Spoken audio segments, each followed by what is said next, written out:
Saraswati music present Shambhuganj. हमसे का गलती भई जाता रे चांदनी हमके छोड़ के। अरे जाता रे तो जा हमके भूला ना पाइबू।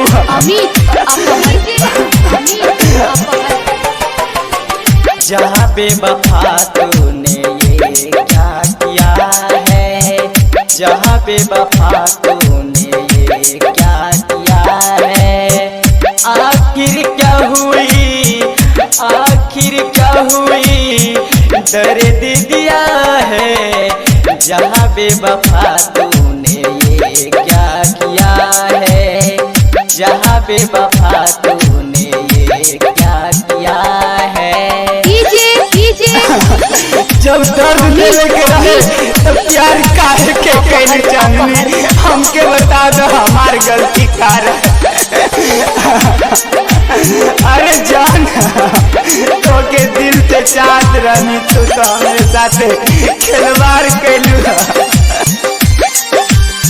सबने बनाया है मेरे लिए तुझे, याद आवेलू जान मन में ही गूंजे। रब ने बनाया है मेरे लिए तुझे, याद आवेलू जान मन ही में गूंजे। सपना में आवेलू, सपना में आवेलू, नींद ना करार है।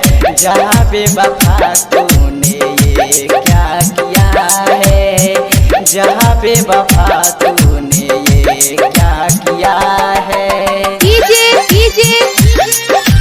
अमित अपहर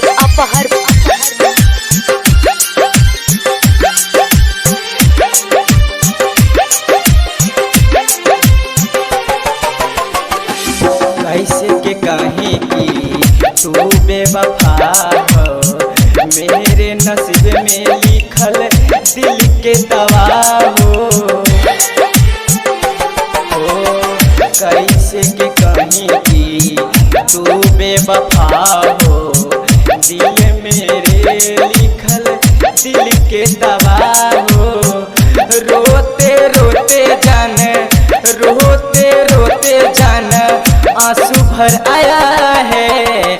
जहाँ बेवफा तूने ये क्या किया है, जहाँ बेवफा तूने ये क्या किया है।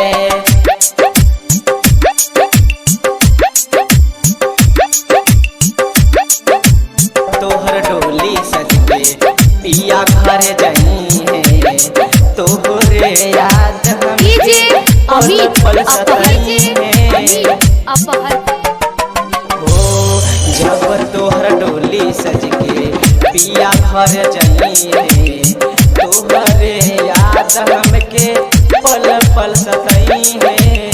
जात जातू जाने, जातू जाने मेरी दुआ है। जहाँ बेवफा